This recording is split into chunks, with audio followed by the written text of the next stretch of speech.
chat with Nicholas. He'll listen to you, then he'll laugh, and then he'll cry with you. It's all in a safe space for you to speak your truth. Oh, come let's chat with Nick. Hi, everyone. Very excited to have you here. Tonight we have Jason Voiovich, and I practiced that before I said it, so I know it's correct. And Jason and I are going to chat a little bit about his fantastic new book, Marketer in Chief. And we're going to be talking about some interesting presidents, what made them win, what made them lose, what people could have done, and how you can potentially use this in your own personal branding, what Norway can potentially learn in its marketing of presidential candidates. Because as I was saying to Jason, I actually don't know who the current president is, which is bad, especially since I'm going to be going for my permanent residence soon. So yeah, we're going to have hopefully an interesting talk. So Jason, first of all, I'd like to know, where on earth are you? I am calling right now from Minneapolis, Minnesota in the United States, so right in the center of the country. I'm born and raised a Midwesterner. Yeah, that's what they call it in the United States, this kind of middle, they call it flyover country. So if you've ever been to the United States and you've flown into JFK in New York and then gone on to Los Angeles, you have flown over my house at some point during that time. In the center of the United States, nearest to Chicago, for those Okay. of your listeners and viewers who might be familiar with that. Yeah, I've spoken to quite a few folks from the flyover states. Either they have lots of time to come on to podcast, or they're just very interesting people. So we'll see by the end of this episode, Jason. We'll see. No promises. Cool. So let's talk about your book. Well, actually, before that, let's start about a bit of your background, because Sure. to have written a book like this takes obviously research and a bit of understanding of the communications, messaging, branding in the American political system. But let's go into a little bit of your background and how this book came about. That's a good question. I've been in product development, new product development for the past 25 years.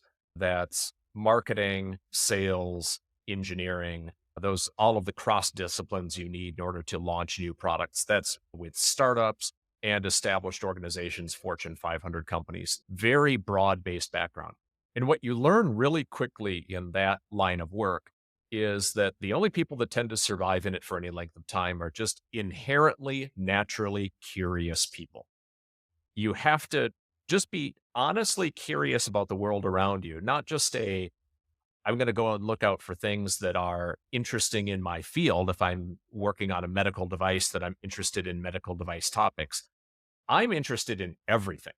And it's one of those things I can't turn off. And sometimes that's great at cocktail parties, and it can irritate those who love and care for you sometimes. So I try to keep that to myself. And I've always been interested in history. I consider it my unfair competitive advantage, because studying history not only satisfies a lot of curiosity, but it helps me understand why things are the way they are. What happened? What were the real stories? So that when I'm thinking about creating the future, what is that next new thing that I'm going to help somebody create? It really pays to know what has happened before, what things have been tried before, how did things go before, what was successful, what wasn't. That doesn't mean that it will be successful or unsuccessful in the future, but it's such a richer and broader kind of tapestry that I can bring forward. Because when you think about launching a new product, much of the time, it's connections between unrelated things that get brought together, create something new.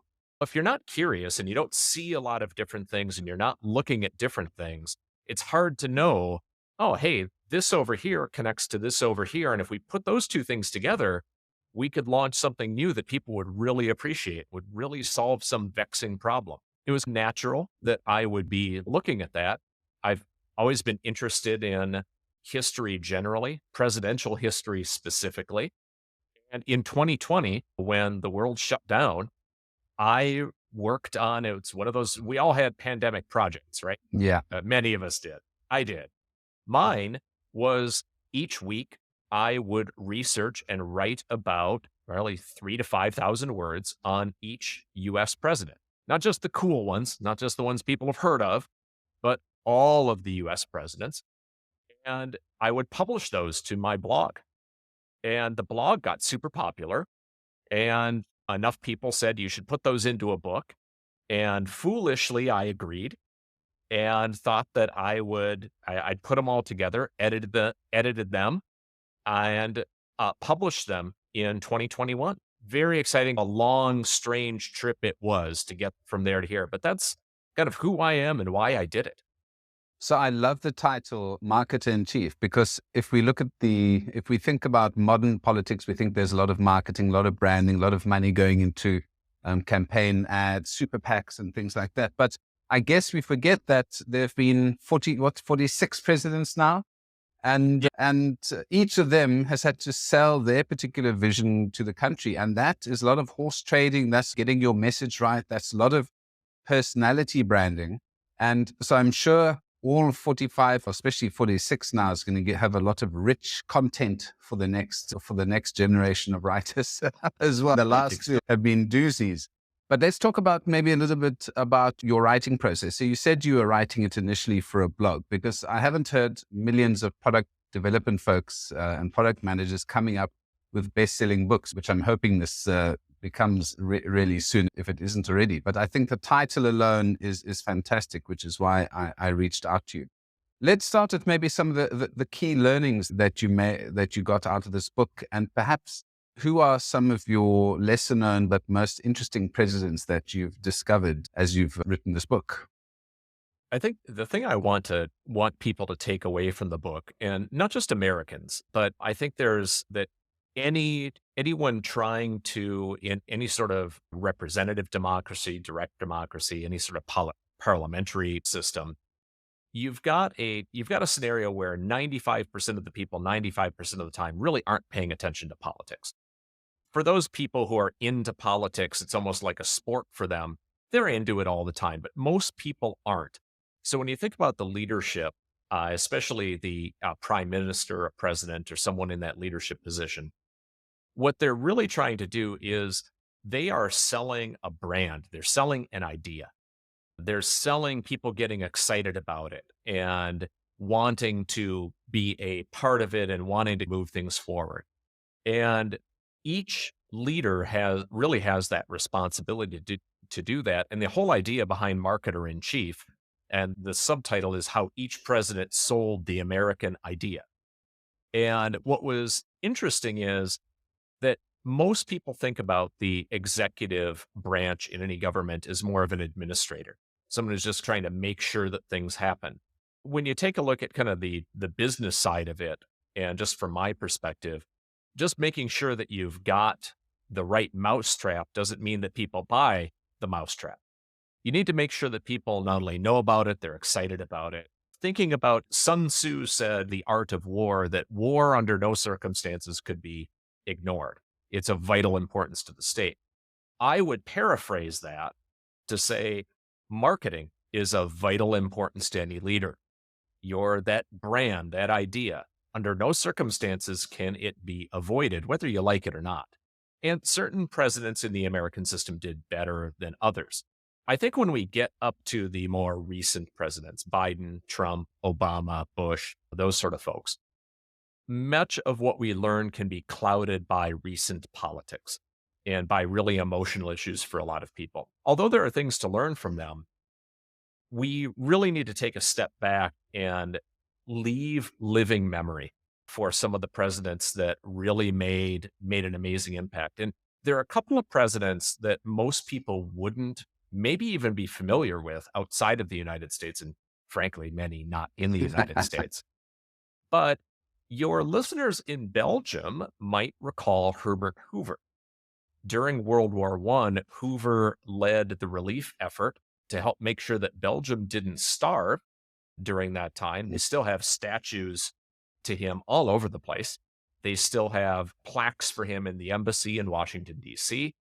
Hugely popular there, and frankly, hugely popular in the United States during the 1920s. If you remember, during the 1920s was a huge era for new innovation, new products, the roaring 20s in the United States. Herbert Hoover was an engineer by training, a mining engineer. And what he did was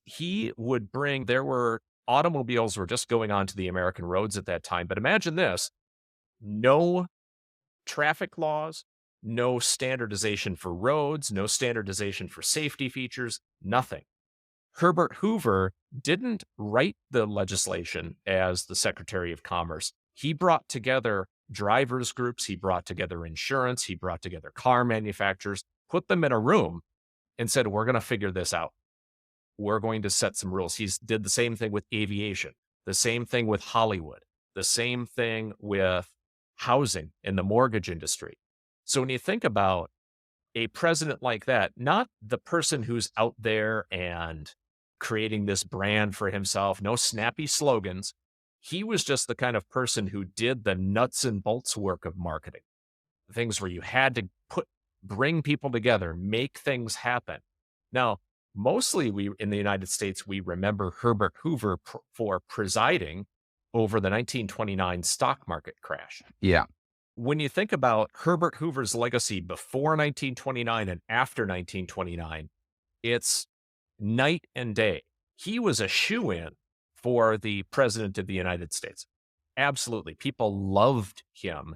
And after 1933, when Franklin Roosevelt beat him, he became really a pariah and has been a butt of a joke ever since. But really, a little bit unfair to criticize him completely for a complete collapse of the financial system. And that's where it comes into timing. I actually am a big fan of matters. Herbert. Yeah, I'm quite a fan of Herbert Hoover. I read quite a lot about that, the palaver over the financial crash and how he did his level best to try and fix it and probably helped America weather quite a lot of that storm. But it was beyond his control. And I think, as you said, he's become a pariah in a laughing stock in terms of American presidents, or his legacy has tarnished, been tarnished and degraded. And I think we can see a parallel perhaps during COVID with Donald J. Trump in terms of the same thing. On a high, something uncontrollable comes in, good things are happening, and reputation down the drain. So this is where history is important in seeing in terms of there are parallels in other presidents, in other presidencies.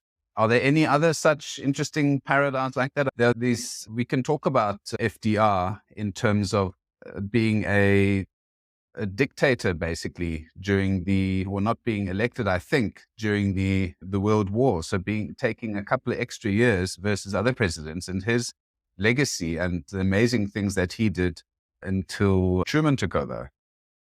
FDR was interesting that he won 4 elections. No U.S. president has been in office more than 2 terms. FDR was a 4-term president. Part of that, of course, was the Great Depression. But once World War II started, George Washington set the precedent of 2 terms. But there was no law in the United States for that until FDR, until the Truman administration. So you could run a 3rd and a 4th time, and he did. The 4th time, it was pretty clear that he was not going to survive a full 4-year term. And that's why he was so careful to pick a successor who would be up to the job, which is an interesting story about Truman, how that all happened. That's the thing. Truman was not really seen as how do you go from FDR to Truman? But he really filled some big shoes and did a tremendous job afterwards, which wasn't expected. I think he was a bit like Pence, sort of left in the background. Nobody really took him seriously. But then he took over the war effort and bombed Japan, etc., did these tremendous things which people weren't necessarily anticipating from him. And I believe he did get reelected after that. He did, yeah. That was the 1948 election, is one of the most famous in U.S. history. I talk about it in the book, where he was running against Thomas Dewey from New York, there's a famous newspaper that says Dewey defeats Truman, and he's holding it up smiling. Yeah. Most people remember that. What people don't know is that Truman was not just running against Dewey, he was running against 2 other Democrats, one on the progressive side and one on the old Southern Democrat side, and beat both of them and Dewey for the presidency in 1948. What's interesting, I think, Truman is one of my favorite case studies for presidents generally. And you're absolutely correct, Nicholas, in that he wasn't expected to perform as well as he did. And that's because people didn't know him Mm. and people didn't really understand the kind of person he was. David McCullough's biography, Truman, is one of the best, and I would unconditionally recommend that one to any of your listeners. Basically, what Truman was the type of person, and one of these stories is instructive. He was put in charge of the Truman Committee, what became known as the Truman Committee as a senator. His job was to root out corruption and double dealing in war profiteering by government contractors, big business in the United States. And most committees like this, you've got a senator who's a figurehead who just sits there and has hearings, and it's just all for show. Harry Truman was the kind of guy who got in his car, drove across the country to wherever the contractor was, and showed up at their door and said, "Hi, I'm Senator Truman. You're going to let me in, and I'm going to look at your books. I'm going to look at your operation. And if I don't like what I see, I'm going to shut you down." And he is credited with saving the country billions and billions of dollars in contracts during the war years, and making sure that this big story that came out later of all the big businesses, did their all for the war effort. Trust but verify. Truman was the guy who made sure that they were doing their patriotic duty. Yeah. So just an amazing person. But you made a comment about what other presidents have had that kind of the hit of bad luck. And it's funny that you mentioned the peanut farmer president, Jimmy Carter. Yeah. Another engineer, by the way. So engineers have had bad luck in the American political system.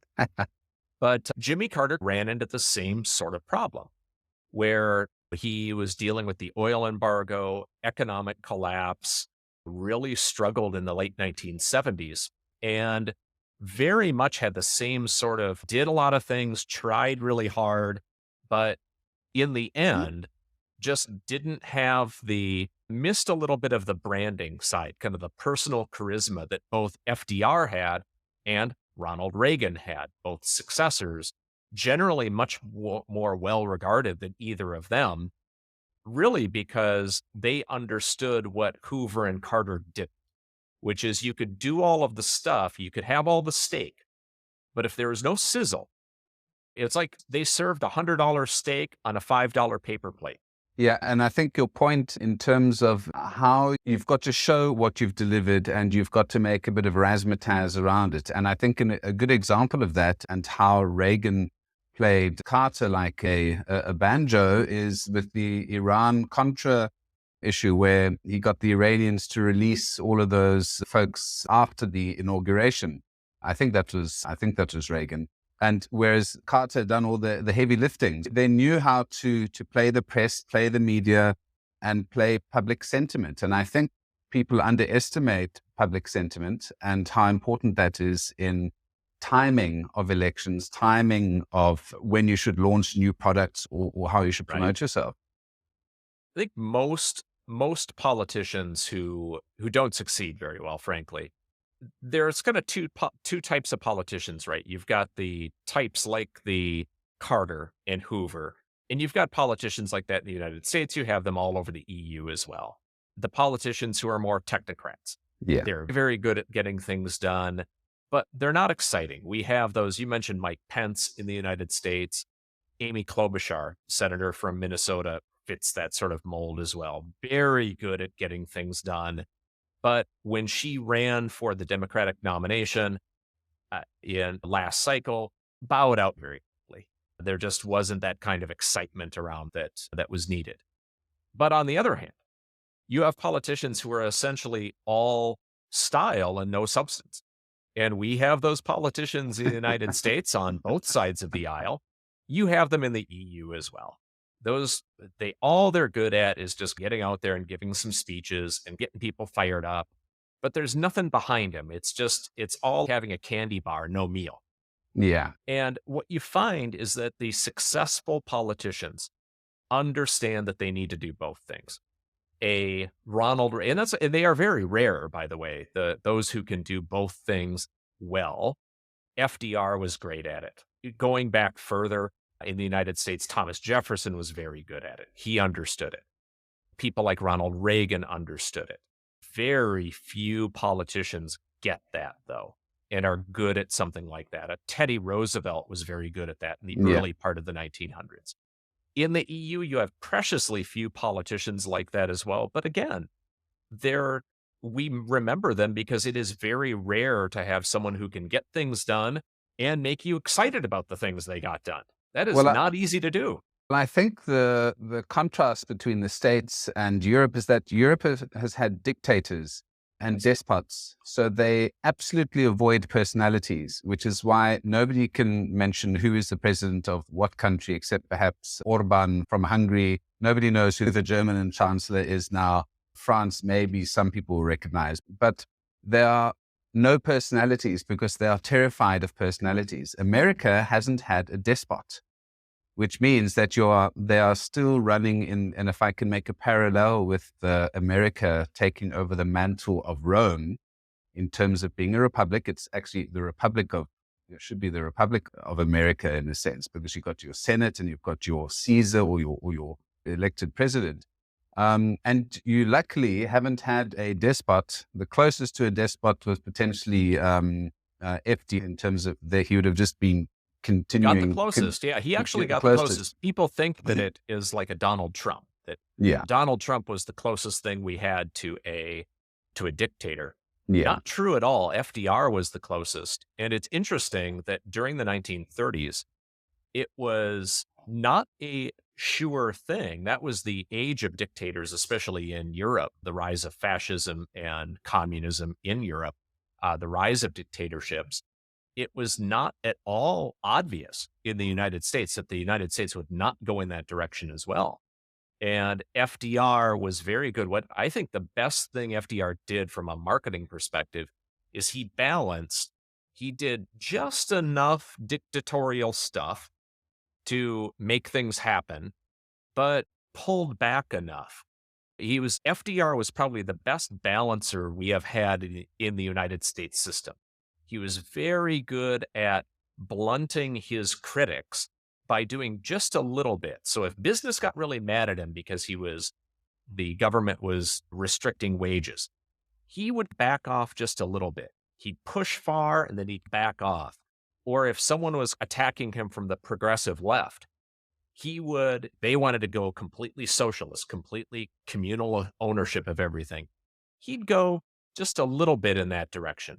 And what that would do is it would peel off lots of the support, people who thought a little bit of that's a good thing, but I don't want to go that far. Yeah. So instead of them being able to peel off votes, he basically was able to make everybody else marginal. So he wasn't really as much a dictator as he was very good at marginalizing every other voice in the political system. He was a master at it, and no one has gotten even close to as good as he was. Yeah, I think he really was a standout in terms of a global politician. But it's quite astounding if one thinks about World War II, at the quality of leadership. No matter what you think about Hitler, Stalin, Mao, and these folks, they were phenomenal politicians. And you had Churchill, you had FDR, you had Stalin, you had Hitler, a collection of the biggest names. Maybe it's because it's recent history, but in that era, to have that level of world-changing politicians at the same period is quite staggering if one thinks about it. We don't really see anything like that until the kind of revolutionary era in Europe. There's that kind of 1840 to 1870 kind of period where you had a number of different revolutions of varying types around there, kicking off with the post-Napoleonic, a European era. You get a lot of really interesting European politicians during that time. You had the American Civil War during that time. Don't call it the age of revolutions for nothing. That was probably the last time you saw a lot of those really interesting people at that time. But I would agree with you. The middle of the 20th century, seeing the number and the types and the strength of personalities that we really had during that time is what makes it such a fascinating period that even 70, 80 years later, it's still, when you take a look at how many books get sold on Amazon at different historical periods, World War II it still remains the biggest section in U.S. history today. I don't know about globally, but it outsells pretty much every other type of history in the Yeah. United States. I think it's sharks, Hitler, World War II, how the ratings work. But we haven't even discussed the likes of Patton, Montgomery, Marshall, Oh and yeah, my just think about this. The and second those tier. folks. Oh, they just and Rommel and who's that wonderful American with the corn cob pipe? I don't know why his name is vanished now. I'm gonna he went back to the Philippines, Luzon, all of that. MacArthur. Come on, MacArthur. Just wonderful stories. And they were all personalities and had brands behind them. Look at Patton's brand. Look at Rommel's brand. Look at Montgomery's brand with the two badges. They all embodied something that got people behind them. And that, again, the stories behind these folks are just marvelous. I actually find those are the more interesting ones of that era than I find Truman and FDR interesting, Eisenhower interesting for sure. Yeah. But there is so much talent there on the Japanese side, the Chinese side. The Indian leadership during that time is just fascinating. Yeah. It's such a rich era. And I sometimes feel like the politicians and the leaders that we have today, the talent bench, we could use if we could pinch hit and we could go back and grab 5 people from that era to bring them here, those would be the ringers. That's really who we need. We don't quite have that talent pool right now, unfortunately. Yeah, but that's what hard times create, is these folks get popped out of nowhere almost. And a lot of them languished for many years doing nothing. If you look at Marshall and you look at a whole bunch of these other folks, okay, they were doing middle of the road jobs. They were very good administrators and so on. And then were just at the right place at the right time. And yeah, made an enormous It created great people. It created great people all the way. That crucible. And that's usually what they talk about. The crucible of that era created great people, great men and women all over the world. This is where we could go and have a discussion about leadership and how leaders are only great because of the people that they build around them and surround themselves with. But that's going to be another discussion. I'm sure we can chat about that. What I want to talk about is slightly more recent history. And I want to know your thoughts on how on earth did Hillary Clinton lose to Donald J. Trump? And I must just put a caveat. I'm a huge fan of Donald Trump. I think he is the most entertaining figure in modern history. I might not like all of his aspects, but he knocks the socks off all of the other contenders. And I'm just wondering and I've got some thoughts on Hillary Clinton, on why she lost, but I'd love to get your point on how did she mess this up? There's a few things. One is, love him or hate him, Donald J. Trump is entertaining. He's just entertaining. There's no question about that. He does understand that at an intuitive level. And even those who dislike him, if you deny that, you'll keep losing to him. Yeah. Oh, yes. I think there are a couple of key reasons that Hillary Clinton struggled with this. And it comes back to things we've already talked about. That kind of, Hillary Clinton was not an engineer, but she had an engineering, technocratic way of running things. She is a technocrat. She is someone who is very good at kind of the mechanics and the levers of things, of getting things done, understands how government works and believes in how government works at a fundamental level, very much the stake side, but didn't concentrate enough, like a Hoover and a Carter and other presidents we've had, frankly, did not focus enough on the sizzle, didn't get people excited about it. She was just very good at kind of the mechanics of it. And I think she believed that, and many people believe, not just her, but many people in the the left-wing party in the United States, really felt like kind of the idea of the first female president of the United States was enough. That was enough of an excitement. What they realized is what any marketing and product development person knows, is that what people tell you they will do and what they're excited about and what they will actually buy or vote for are two very different things. So I think that's the number one reason, is too much steak, not enough sizzle, not enough of a balance. I think the second thing, though, is that Donald J. Trump's team understood something about a unique factor of the American electoral map that is a little foreign to the folks in Europe. They don't quite do it the same way. We have a thing called the Electoral College. And what the Electoral College says is that if you win a state by one vote, and there are a couple of exceptions to this, but for all the states that matter, if you won New York by one vote, you get all of New York's electoral votes go to you. If you lose California by one vote, all of the Californias go to the other person. In the United States, it's very state by state at the presidential level. You think about winning states. Now, what Trump's team understood is something that Calvin Coolidge understood and first figured out. He was the first one, along with Bruce Barton, who I talk about mostly in the book during his chapter, figured out that, hey, listen, the Electoral College means that if we're not really going to be close in Georgia, for instance, you know what? There's just no way we're going to get to 50.00001% in Georgia. Don't try. Yeah. You can have a nominal effort there, but concentrate on those states where you know you can win, and don't worry about the ones where you can't. And Coolidge was successful, super, super successful, and really understood how to make that work. He was the first one to really understand and take advantage of the electoral system in that way. And Trump's team understood that, hey, we're not going to, New York, California, not going to worry about. Texas, we don't have to worry about. It's going for us anyway. They concentrated on about a half a dozen places where they knew that all they needed to do was get 5, 10, 15,000 votes would do it. And it's interesting that now in the United States, you get a lot of people who really claim that the 2020 election was stolen by Joe Biden because of those few states and how few votes really got the difference. Trump did the same thing to Hillary in 2016. Yeah. And it was the Democrats team in 2016, 2017, 2018 who said the election was stolen from them for exactly the same reason.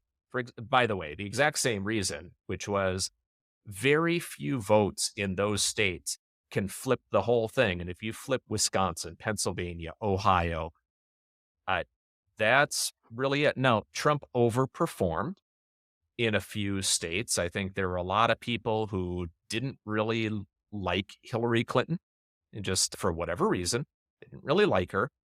So he overperformed a bit and was able to take that election. And you saw that he was not able to overperform again in 2020. And Joe Biden was able to beat him pretty easily, no matter what the conspiracy theorists might say. Really wasn't that close. Joe Biden was able to beat him pretty convincingly. Would he be able to do it again? That's tough to say. Yeah. So some really interesting points, and especially about how to play the game. And I think that's what Trump mentioned, is that he knew the rules and he played by the rules. And that Hillary Clinton she'd been in the industry for years and didn't know the basics of the game, meant that she lost. They took things for granted. And for me, the interesting thing that came out of this is that it's not about getting 90% of the vote, as you said. It's getting 50 plus 1. And that's all you need. And I think, and in statistics, again, you only need 51% to have a positive correlation on something. You don't need 77. You can make a decision on, it's not great, but you can make a decision on that. And I feel that Hillary tried to be the everyman. She wanted to make every single demographic love her, and everybody must feel the Clinton wave and the love of Hillary Clinton. And she forgot about basic politics, which is that half the people are going to love you, half the people are going to hate you, and the other half you've got to sway over to your side. And I think Trump got that. And this is why I want to go back to marketing and messaging. His messaging was super clear. There were 3 things. And no matter what the conversation was, what the discussion was, he made sure you understood what his 3 points were. Even now, you could probably recite what his 3 selling points were. What were Hillary Clinton's selling points? You can remember Hopey Changey from Barack Obama, but who knows what Hillary was about? She expected to win and didn't put up a compelling message. And that was fatal for her. That in product development all the time. For someone like me, it wasn't surprising at all. You saw the type of messaging, and there's an old saying, and it's in the chapter on Jimmy Carter, which is great. And he had an advisor who said that people don't listen to the specifics of political messages. They listen to the beat and the rhythm. And he equated it to they watch politicians like they listen to rock and roll music, because rock and roll music was big at the time. Yeah. He'd say hip hop today. He said people feel the beat and the rhythm, they feel the emotion, but they don't listen to the words. Like if you had a favorite rock and roll song or a favorite hip hop song, do you know the words? Nope. Most people don't, but you get the beat, right? He understood that what people are really like, most people who aren't into politics are feeling the energy that's coming off that person. And again, like Donald Trump or don't like Donald Trump isn't really material. He was clear. As you said, he was very clear. He had a personality that even if you didn't like what he was saying, he was confident. You didn't have to get the specifics. You felt that he was confident. You felt that he was on top of things. You felt that he had energy.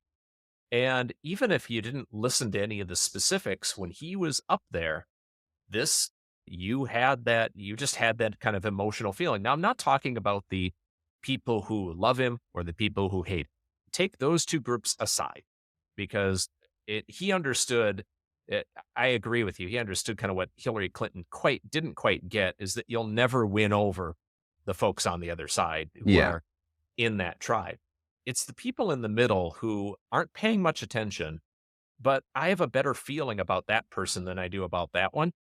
And that's the biggest predictor of what they're going to do when they're in the voting. Yeah. It is actually not a good predictor to look at policies and kind of rational arguments. The best predictors are emotional. And we saw the same thing there's the famous video of Ballmer from Microsoft, Steve Ballmer, laughing at Steve Jobs in the iPhone, just making fun of it and laughing at it. And I got it. The folks at Nokia were doing the same thing. The folks at BlackBerry were doing the same thing. They did not take it seriously. They didn't understand it. And looking at it then, I said, this guy's going to take over the world with this thing. Whenever you see establishment folks laughing at a newcomer, that's the kiss of death.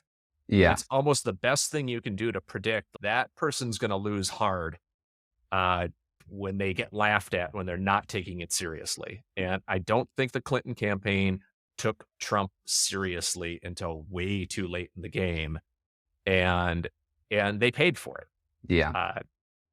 You talk about that 1% or that middle belt it's about a third. It's about a third swing the elections. And it's very interesting. If you go to fairgrounds, and I'm sure you might have done this, you've got to guess the weight of the pig or how many beans are in a jar. And it's amazing how the average generally is correct. There is knowledge in averages. And I saw this wonderful program on just how the knowledge of crowds in terms of creating averages. Somebody might go totally one side and the other side, but generally people have a pretty good understanding of what reality really is. And it's those folks, like you say, who are going to swap things around. Now, there's a new election. It's my most exciting season. I'm going to cancel Disney. I'm going to cancel Netflix. I'm going to cancel all of because this is the World Series of entertainment coming up. And I'm super excited because there are a couple of really interesting characters. There's Vivek Ramaswamy, who I think knows he's not going to win the Republican he knows that nomination, but he is playing up to being vice president because he's taken over, I think, from poor old Florida DeSantis, right, who I thought had great potential, but he peaked too soon. Trump obviously will get the Republican nomination, but what is going on with the Democrats? There's no ways that a 70 or nearly 80-year-old Joe Biden is going to get the left-wing Democratic vote nomination unless they know they're just going to give up this election and put their attention on another contender in the next election, which possibly looks like what they're doing. It does seem to me that I think both parties are planning for the inevitability that Trump and Biden may be at the top of each respective ticket, and that either one of them, if they were elected, the presidency is very hard on people. Even though both of them, Joe Biden is a healthier person overall than Donald Trump from a health perspective, but both of them will be approaching 80, passing 80 at that time. The chances that they would be the oldest presidents, and the chances that there's a very real possibility that one or both of them would not survive over the next 5 years. So both of them need to take a very morbid calculation that whoever is elected, we are in the United States electing a vice president this time around. That's what I don't think people have quite understood yet, that it's not really Trump or Biden. Yeah. It's going to be between Vivek, who I know people who know, he's in the entrepreneur business community here, or someone on the Democratic side that would be the nominee. And I think it won't be Kamala, will it? That's unlikely. I think the money, the betting people are looking at Newsom from California. Yeah. They're looking at other folks, maybe Pete Buttigieg. That's a bit of a long shot. I think the Gavin Newsom would be people's. It'd be the easiest sell. It probably the easiest crop. Yeah, probably the easiest sell right now. You're never going to have people who, say it's California and liberal California. You know what? You're never going to convince, the hard right folks to like him. And he knows that. He gets that. It would be better if he were from a swing state like Florida, frankly. But Ron DeSantis, I tend to agree with you. I think he peaked a little bit too early, and I think he is struggling. He does understand what we've been talking about. He understands that you need steak and sizzle. But he's a steak guy. Ron DeSantis is a steak guy trying to add a little sizzle. And it's hard when steak people add a little sizzle. It can really come off as awkward and difficult. It's actually easier for sizzle people to surround themselves with steak people, which is what Ronald Reagan did. Ronald Reagan is, not to say he was a dumb person. He wasn't very smart, but much more of a performer. He got his start in the 1930s in radio broadcasting. He was a performer. He understood that and surrounded himself with people who would take care of the policy details. Very easy to go in that direction, hard to go the other way. So I think about someone like a DeSantis. I always knew he was going to have trouble doing that. I think Vivek Ramaswamy is much, much better at that. And I think he is a tremendous competitor. I think he is very underestimated by both the right and the left right now, as far as just the ability to put on a show and back it up with a very high IQ. He is a very smart person. I think Donald Trump would do very well to run with him on that side. I don't know if Joe Biden were to run with Newsom from California. That would be an entertaining race to watch. Yeah, I think those two. Newsom hasn't had necessarily the best track record in California. But that doesn't matter. Yeah, it doesn't really matter. Have bounced back from that. But I did Klobuchar, like you mentioned, so she was quite lovely. But again, you couldn't take her seriously as a presidential candidate. She just didn't have that sizzle, like you mentioned. I just want to talk about one last president, and then we're going to talk about some final points about your book. Sorry, that was my very poor Ronald Reagan. That's pretty good. That's not bad. I like that. That's a good one. And it's about the rehabilitation of Nixon and of his message, because he was quite an unlikable character, even when he was president. I don't think he really got people, but he still was a very effective president. He opened up China. He was, and obviously with Kissinger as his roving number two, did quite a phenomenal job. And I think as a president did a good job, but he got caught out doing some really Boy Scout nonsense. Which he did not need to do. Exactly. The tragedy of Richard Nixon, and he was not a likable guy. You read about him, he's just not someone you'd want to go have a beer with. I'll tell you that. Yeah. Tended to be very effective, really understood the mechanics of government, understood geopolitical mechanics, understood electoral politics at pretty grassroots level, definitely understood the mood of the country in the 1960s, that it had gone a little too far and that people were a little frustrated with that. He understood it. You can call that lots of bad things if you want, and those are fair things to call it, but he definitely understood it. You can't say he wasn't a good politician. He was a very good politician. Yeah. The point was, in his reelection, he had it in the bag. There's just no way. The Democratic Party of the time was in complete disarray. It was a complete mess. There was no chance that Humphrey was going to win. There's no one was there that was going to beat him. And he just had personality defects that made him so paranoid that he couldn't handle winning 80%. He had to win 100%.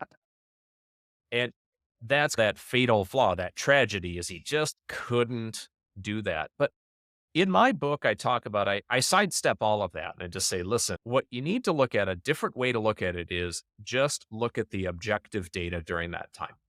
Let's look at quality of life. Let's look at housing prices. Let's look at inflation. Let's look at all of the things that day-to-day people are going to care about. How did they do during Nixon's presidency? And on the whole, very well. Yeah. Things did run on the whole very well. That doesn't mean that there weren't issues. It doesn't mean that there weren't problems, but on the whole, things went pretty well. That's the type of politician that wins an electoral college landslide, who will get 80% of the electoral college votes, which in the United States is all that matters. Yeah. It doesn't matter, which people do know now. That's only happened a few times. It doesn't matter if you win the popular vote. That's not how the system works. Yeah. So yeah, from a rehabilitation perspective, I still do think we need about another 30 to 50 years for people to look back at Richard Nixon's time a little bit more objectively than they can now. Richard Nixon is still in living memory for many people, and people have still pretty strong feelings about him, where if I were to have a conversation with you about William McKinley, you know what? No one's going to, people at the time had very strong feelings about McKinley that they don't now. Yeah. We need more time. I think we're a little early on the rehabilitation for Nixon, but I think it will come. This isn't going to come in the next 5 to 10 years. Yeah, it's interesting seeing the parallels between Roman and Egyptian politics. So where they had, I can't remember what the exact term is, but where they absolutely destroy every reference and mention of that particular king, his activities, and put on, there's a wonderful word for it. I'll have to put it as a little title here. But, that's happened to a couple of American presidents who've just disappeared from view. And again, it's all living memory things. The closer we are to history, the more real it is to us. In terms of your book, some of the main messages that come out of that you think people should read it, that they should read it for, is it the history? Is it the content? Is it specific messaging? How can I get folks to buy your book after we've gone through only 5 presidents? I think that the biggest thing that will be interesting to people is that I write about 3,000 to 5,000 words on every president. So there are going to be a lot of presidents you had no idea even existed, but why they were important, and why they were important in their time, and the kind of lessons that they can provide. For example, most people don't know who William Henry Harrison is. The 9th president. He was the 9th president for 31 days. This guy caught pneumonia during Inauguration Day and died about a month later. Sad story. What's special about William Henry Harrison? Harrison was the first person whose political opponents tried to use an argument against him that he turned on their heads. He tried, basically they said, hey, he was just like an old granny who wanted to sit in his log cabin and just drink hard cider. Like, he's not really up to the task here. What Harrison did is, during his campaign events, and you already know where this is going, He had them at log cabins, and he gave everyone hard cider. And he just made it into it. He had buttons with hard cider and log cabins on them. And he went out and he just owned it. And what was special about that is he was the very first person who took that insult, and instead of trying to combat the insult, he said, no, I'm going to own it. This is going to be me, and I'm going to use that, and I'm going to turn it into an advantage. It's stories like that throughout the history that are so much more interesting. Yes, FDR is interesting, and Reagan is interesting. But I will tell you, I promise you that all 45, it's 45 people because Grover Cleveland was president twice, non-consecutively. Okay. 45 people are tremendously interesting. There's so much you can learn. And I'm a product development and marketing person. So if you're in business and you're thinking about how do I use these kind of lessons? How can I apply this to my business? I promise you, in each one, that's my perspective. I can help you do that. And you'll read history. You will not read another history book like this. I promise. You'll really like it. I'm super excited to read it. So I'm going to put a link in the description of the podcast so people can go and get it. But how can people get in touch with you, or what's the easiest? Where can I send folks to reach out to you, Jason? The good news and the bad news about having a unique name like Jason Voiovich is that I am very easy to find online. Okay. So people can go and search for me on Amazon. They can search for me on LinkedIn. I am the only one. I'm like Tigger, or like Tigger. The most wonderful thing about Tigger's is he's the only one. I am the only one of my kind. You can find me there. My personal website, jasontvoiovich.com, has links to the book, paperback, the audiobook, available on Amazon in every country. It's not translated. But you can buy it in the EU, and lots of people do. Which surprises me to no end, by the way. I did not expect that. My second biggest market is the UK, then Australia, then Germany. It totally surprises me. But they can buy it there. They can buy. I have another book there called Booze, Babe, and the Little Black Dress. It's about the 1920s specifically. So that book is there. You can read other things and connect with me there. So if you want to connect with me on LinkedIn, you know how to find me. Just say that you're on Nicholas's podcast and you'd like to connect with me. No problem. I'll do that. And then I think our next chat will be about your other book, because that also looked fascinating.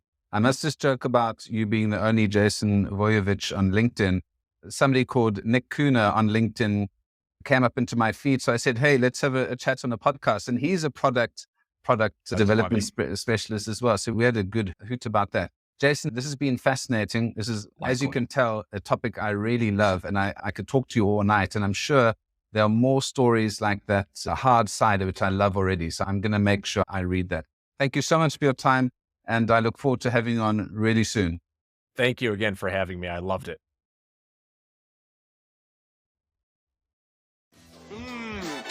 Chat with Nicholas. He'll listen to you, then he'll laugh, and then he'll cry with you. It's all in a safe space for you to speak your truth.